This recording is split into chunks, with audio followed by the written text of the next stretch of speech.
no money, that's an asshole. It wasn't a phase.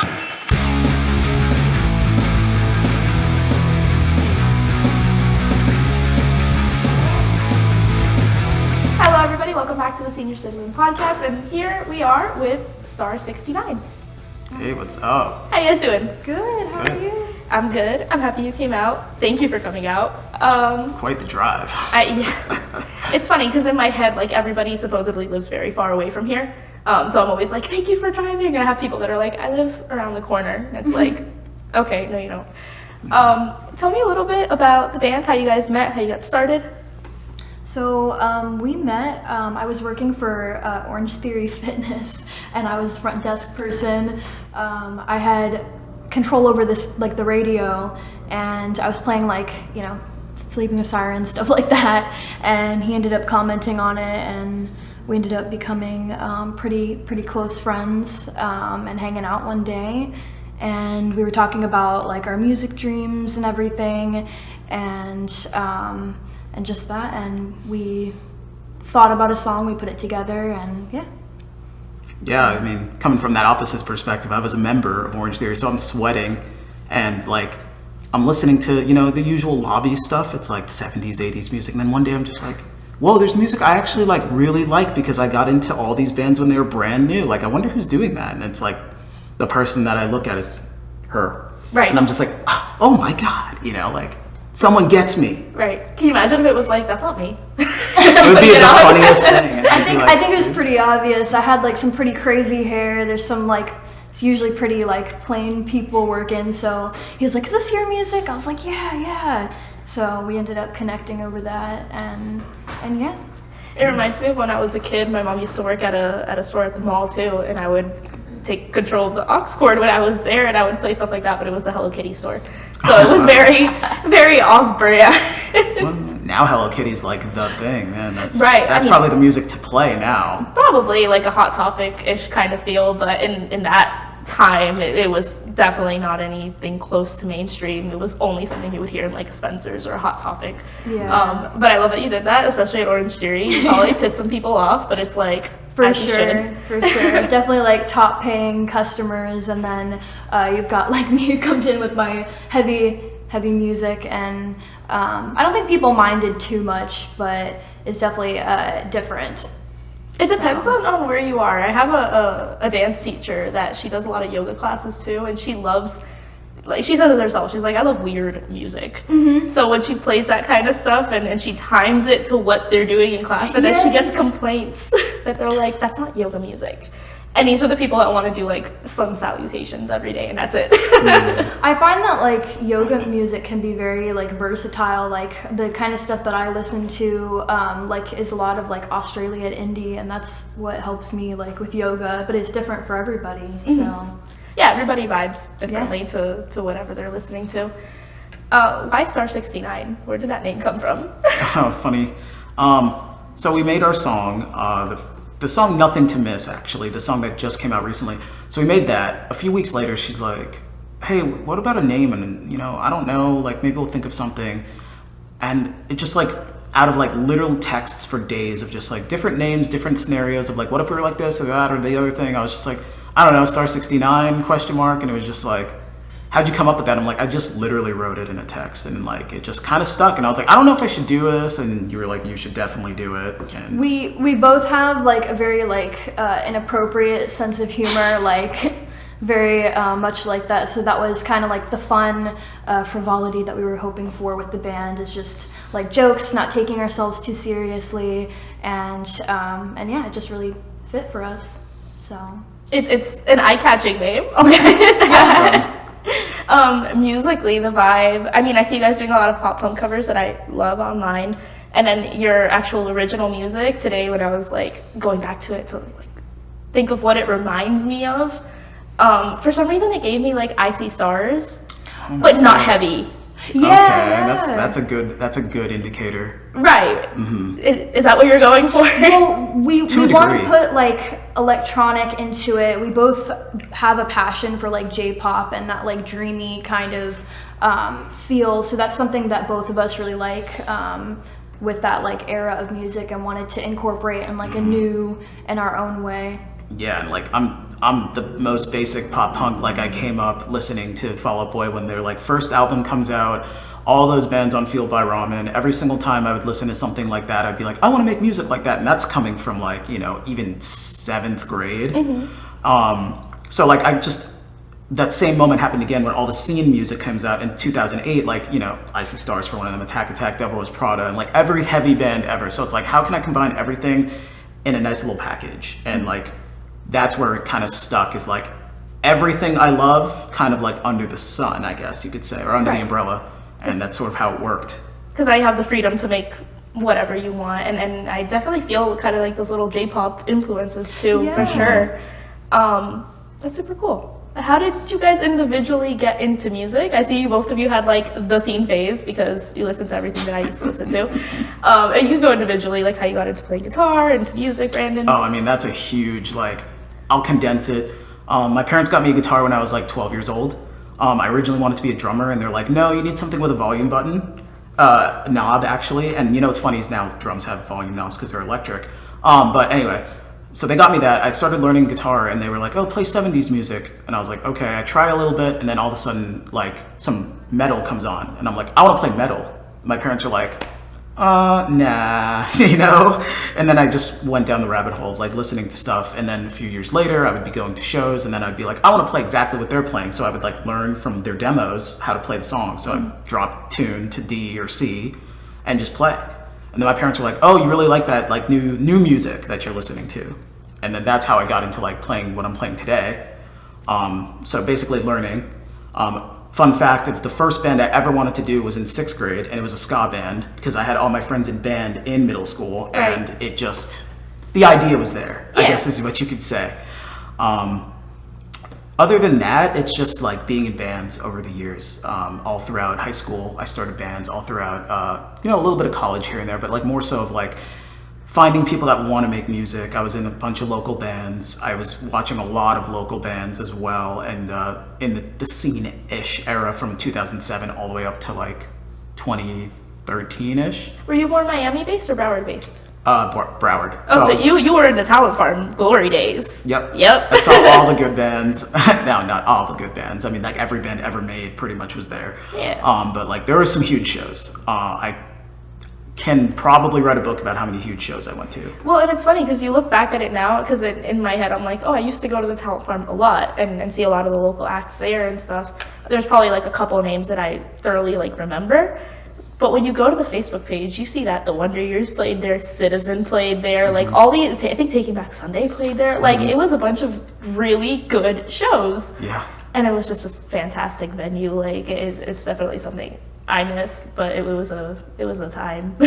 Yeah, I mean, I don't want to speak forever on being like able to just play the music that I love, because like it, you know, people like learn and try to like find the ways to do it, but I like all have done it by ear. So like me being like a professional musician kind of out of the picture, but I've always wanted to like aspire to like everything that I wanted to support, I wanted to be. So like that's sort of how I like wanted to be in music. So cool. I love Fall Out Boy too. That was one of the first bands that got me into all this kind of music, right? Really, you can bust out a chorus and I'll be right there with you. Yeah. So for me, as a like elementary school kid, I heard Taylor Swift, and she inspired me, and that was how I realized like I want to do music. Further along, I got into a rabbit hole. I actually started getting into Fall Out Boy, and then progressively rolling down the hill into like harder music, jumping into like Sleeping with Sirens, and then you know, Motionless in White, and then like Suicide Silence. So I fell down that rabbit hole very hard, the whole Hot Topic thing. It wasn't during like the peak days like with him, but I definitely was at my own stage at that. And I actually moved here from Virginia, and in Virginia I went to a concert, which is completely different genre, but I saw the Dirty Heads and the Tribal Seeds, my first like reggae show, and that inspired me to continue and like actually want to make music. And then we met, and I was like, oh, I kind of want to write a song, and I wrote this, and I don't think it's any good. And I showed it to him, and that's the song that we just released, Nothing to Miss. And we made it into something, and that's how I got into it. And I've kind of always wanted to do vocals and be a singer, and that's just something that I've always been wanting to chase and achieve. And it's really fun. We get to have a lot of fun. Yeah. I don't want to age you, but what Taylor Swift was it? Was it like Love Story was the first song that I ever heard on the radio that I was like, oh, this is so good. This is so good. My niece is obsessed with Taylor Swift. Like, she has been FaceTiming me every day, and she just starts singing out of nowhere. It's the cutest thing ever. And then she's like, do you like Taylor Swift? I was like, yeah. I mean, I fucks with Taylor, you know? Yeah. She's like, oh, can you name all the albums? It's like, no.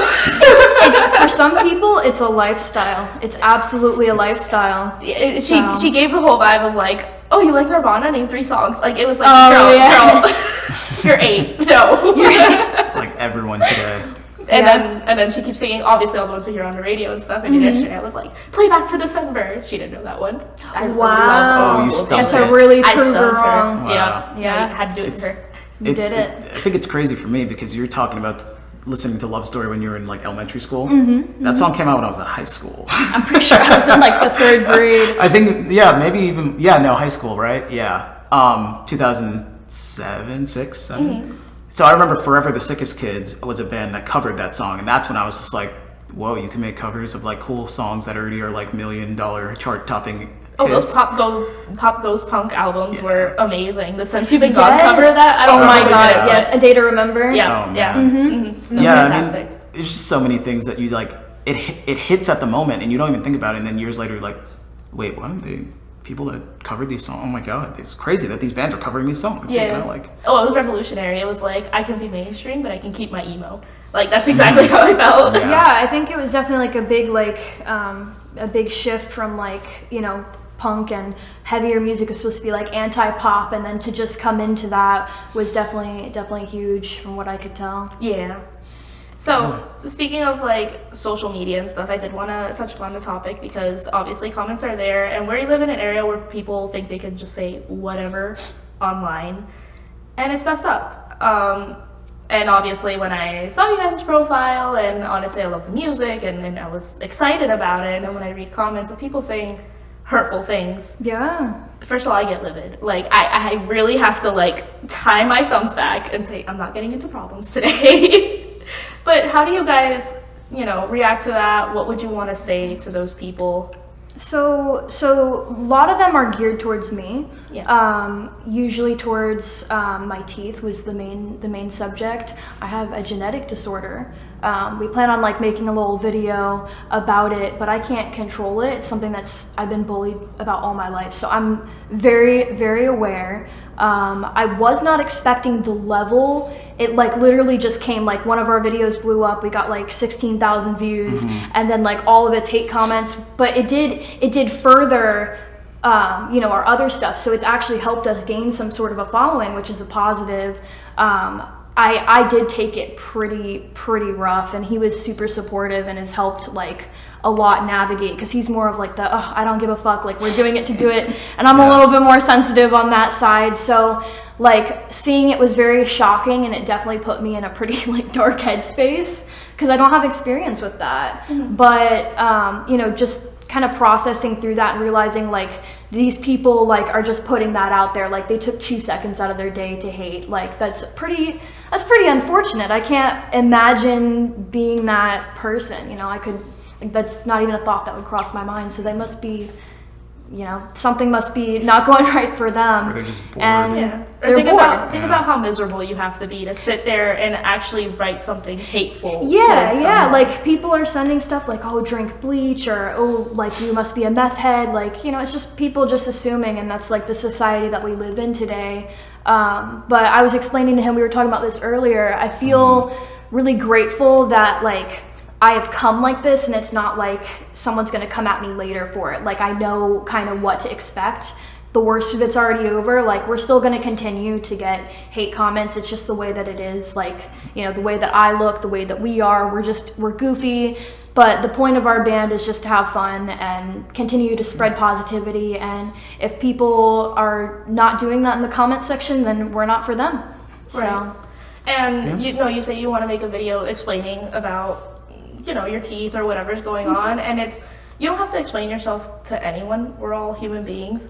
But from another point of view, you're going to be so helpful to any other little boy or girl out there that has a dream of doing something in a public eye or in the spotlight, and they're afraid to do it for XYZ reason. It does not have to be the same as yours. So I admire you for what you're doing. And to all those haters, honestly, like, just that, like, think about how miserable you have to be to hate on somebody who's not doing anything hurtful or to hurt anybody else and just wants to create a positive space for the people around them. Yeah, like, people who know us will know us, and we're putting this stuff out there, we're stepping up. Like, you know, it did have, like, when we got the comments, it did put me in a place where, like, you know, I thought I was a little bit stronger than that, but it made me think, like, a little bit like, maybe should I, like, change before I be public? But, you know, that's the point. Like, people aren't the ones putting themselves out there. It's people with, like, you know, no face on their profile, like, hiding behind a profile on a screen. Like, we're the ones putting ourselves out here. We're the ones trying to make our dreams happen, and they're most likely not. For sure. So, No, and it's just interesting, like, you know, I guess I can just, like, address real quick, you know, the Xbox Live, Xbox 360 generation of, like, that internet. I just, like, that's always stuck in my head of, like, how the internet is, like, hateful, random, people always saying the most insane stuff. And then, like, I remember just being like, hey, I understand we're going to release music, we are going to put a social media spin on it.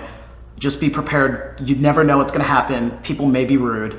And, like, it just, like, not to say anything of, like, it happened, but I'm just like, the internet's going to internet on us. Yeah. And that's basically what I was getting at, like, from day one, even before we were like, oh, we're going to make a song. I'm like, just remember, the internet's going to just be a thing, and it'll be its own whole thing.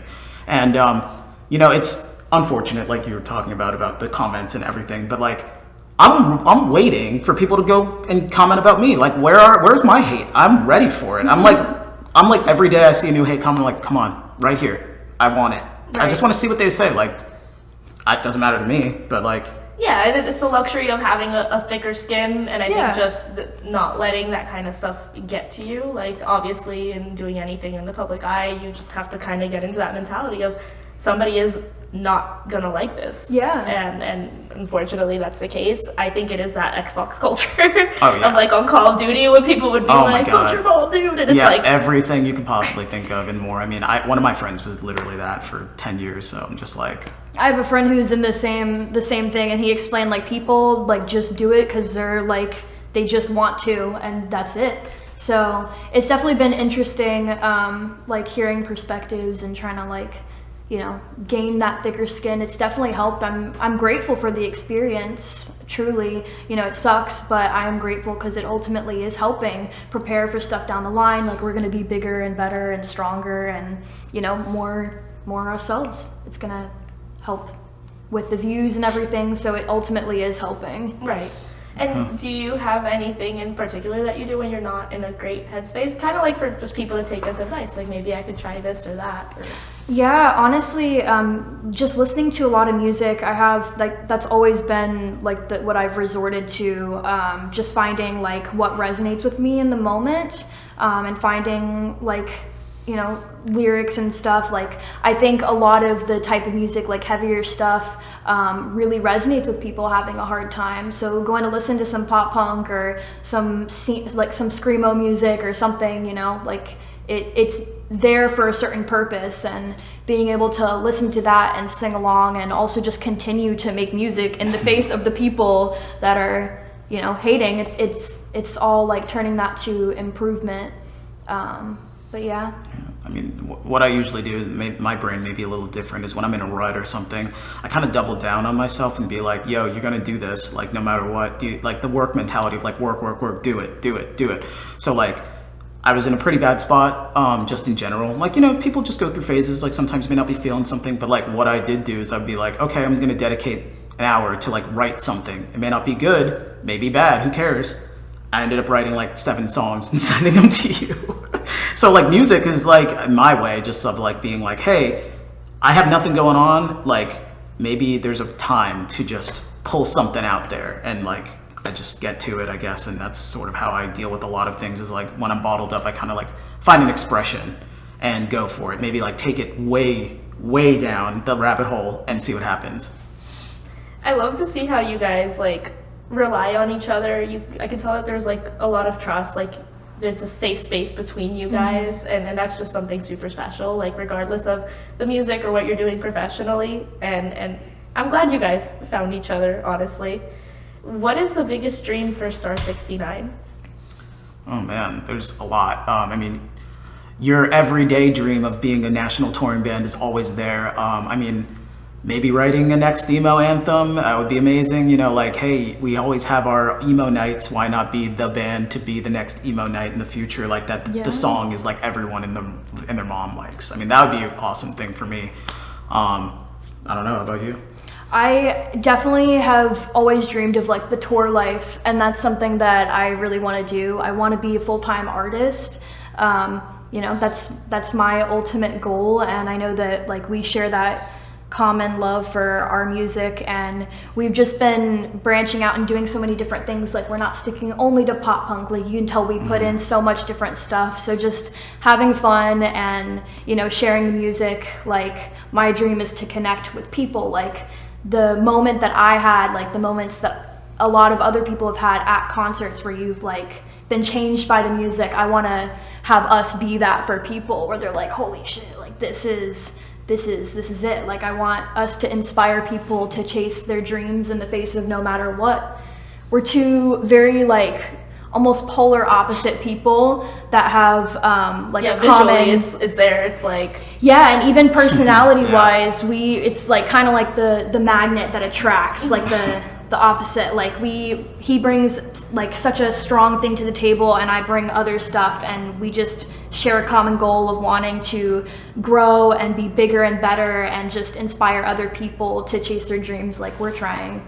And that's truly what I think the common goal is. Yeah, and I mean, I want to also piggyback on that and say, you know, like, I kind of want to up the songwriting standard in terms of like maybe a local to bigger levels. So like, you know, local music has a place, and a lot of people find their footing in songwriting. And, you know, I had 10 years to figure out songwriting, and not to say I'm a genius or anything, but I've figured out what works and what doesn't work and how to get the result I want.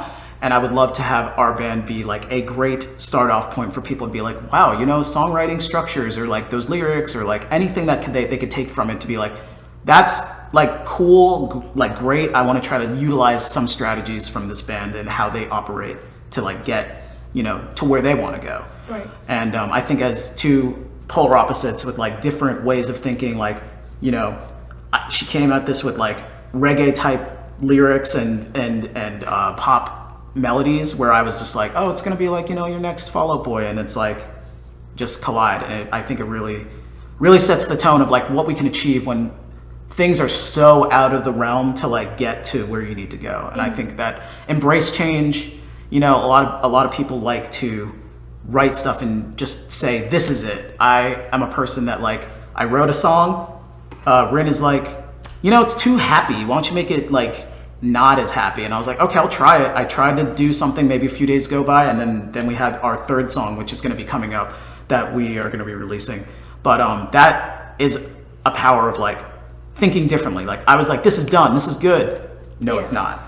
It's and like, it's funny because I just had a similar conversation about this with another artist, that they were like, oh, I wrote that song 2 years ago and they just released it now. And it's like, it's gone through so many changes, played it live to make all those edits. And it's like, it sounds nothing like it started in the beginning, but now, even with the experience, because with, you know, time is experience. You've had 10 years, now this kid's got another 2 years under his belt that, you know, for producing and making music, he's grown.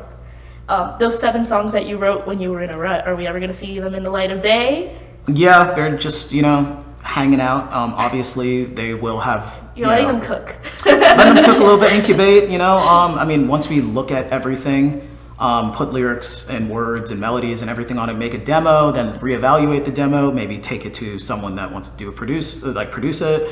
The fortunate thing about our first 5 songs that were trickling out is that we had a producer that was a good friend of mine that understood me musically and was really able to like pull out a lot from like what they know about me as someone that went to high school with them. So like my producer, him and I were in math class together, and from that moment on of talking about music, because we didn't want to talk about geometry, like that was where I was like, oh wow, this person knows what's going on. And then fast forward of like, first person I wanted to talk to was him for producing.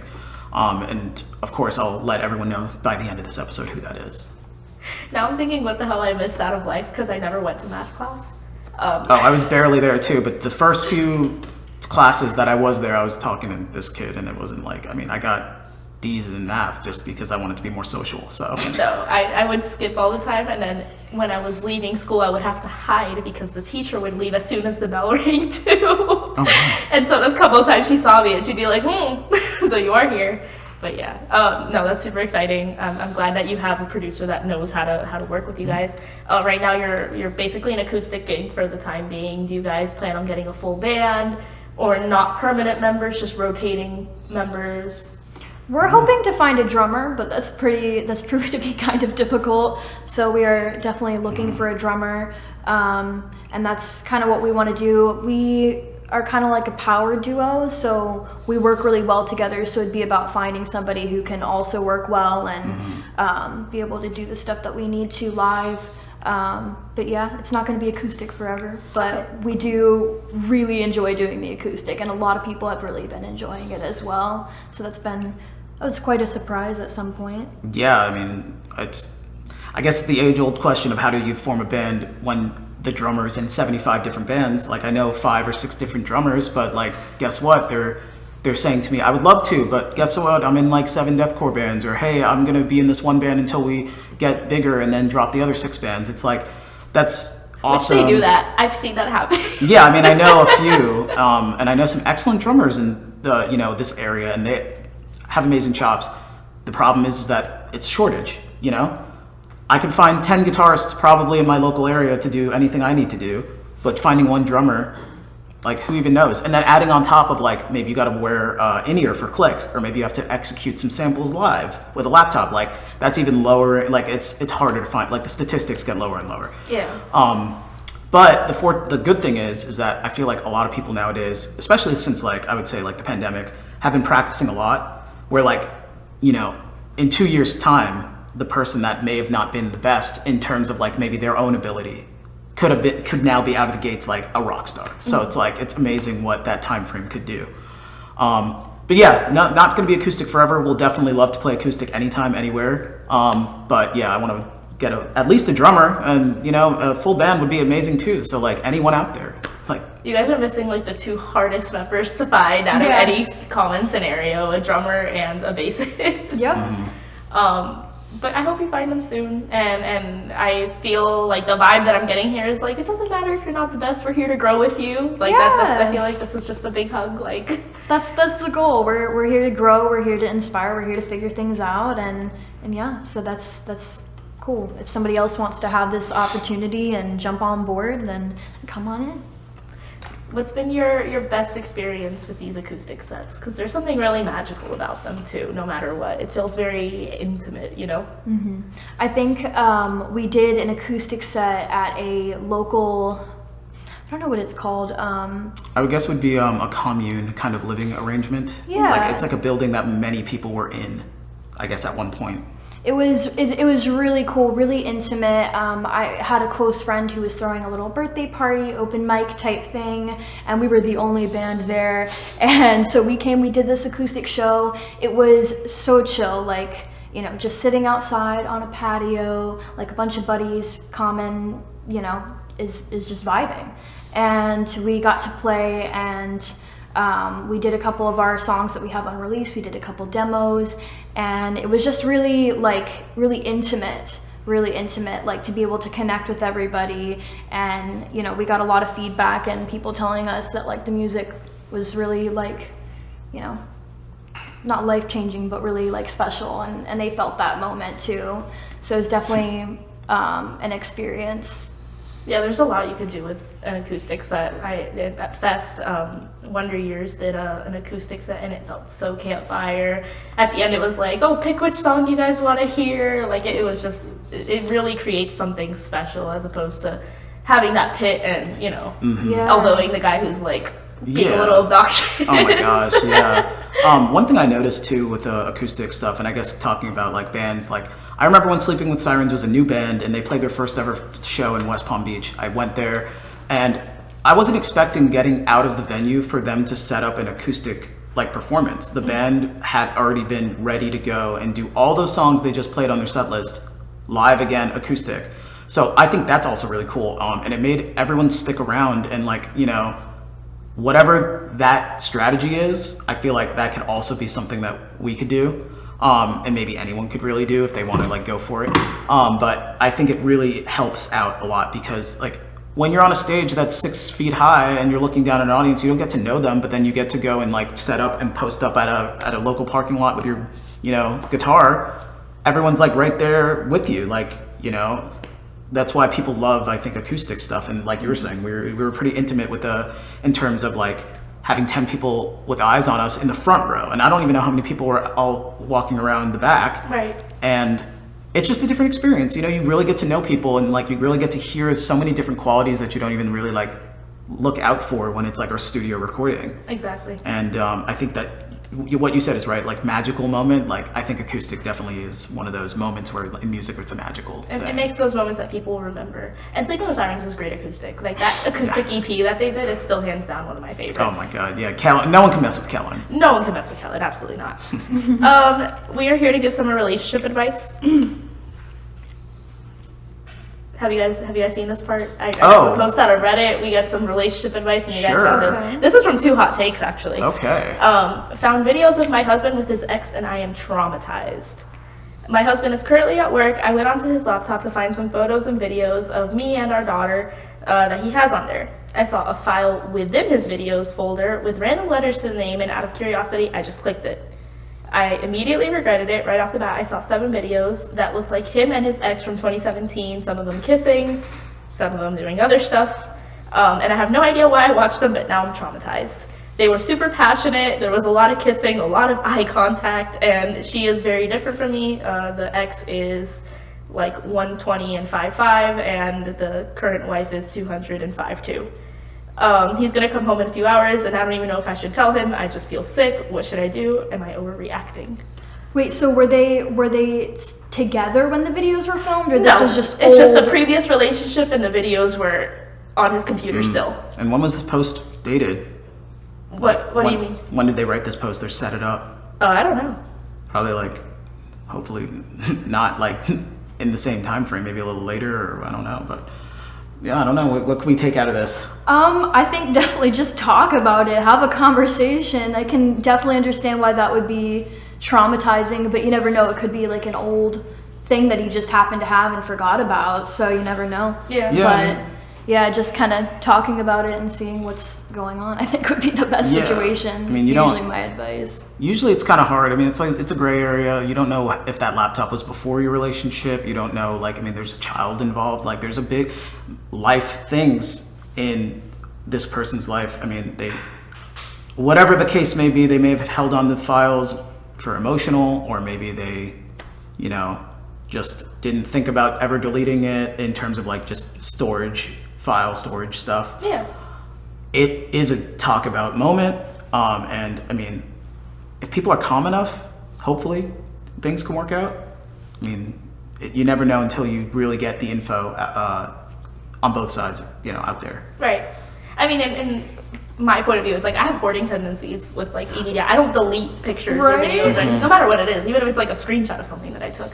Yeah. So this guy probably just forgot it was there, and yeah. I have so many old videos of random things, like stuff that you should delete. You know, you accidentally hold the camera down while you're walking on your phone. It's like the street. It's like you look back, it's 2018, random pictures of like a wall in a room or something, you know, it happens. So you never know, just talk about it. I mean, I wouldn't be surprised on my old computer. Like, I know I have like photos of me in 10th grade with like my lime green scene pants and like my girlfriend at the time, like if my girlfriend now saw it, I think she'd just laugh and be like, "You're lame," and so are they. Yeah. But it's not like a mean thing. It's just like No, funny that you kept it. You Exactly. know? You don't have any emotional attachment to it. It's just there. Yeah. So your advice is to just go and talk to your spouse before hitting up Reddit. Guys, this is your shameless plug moment. Go ahead and let that camera know everything they need to know about Star69. All right. So we are Star69. We're a group. We are based out of West Palm Beach, and yeah, so we make pop punk music. We try to be positive and have our laughs and not take ourselves too seriously. We want to spend a positive message to the world, just to be yourself and have fun and not listen to the haters, and yeah, just be happy. Yeah, and this is my shameless plug, I think. Listen to our music. It's on Instagram, it's on Spotify. We released Nothing to Miss. That was a week ago. Keep streaming it. Our next song is going to be called I'm Fine. Let's see what else. I guess this may be awesome to know, but this the producer who did Sleeping with Sirens' first album, we are actively looking to work with them, and there are 110% possibilities of doing so. So it's going to be a wild ride. Stay tuned. I'm super excited for you guys. You guys have been an absolute joy. I love the vibe here. Like I said, I feel like I just got a big warm hug. And I see a bright future. I hope you find the members that you need to make it a full-blown band, aside from the beautiful acoustic that you do. And you guys make sure to follow Star69, follow the Senior Citizen Podcast, and we'll see each other next week in another episode.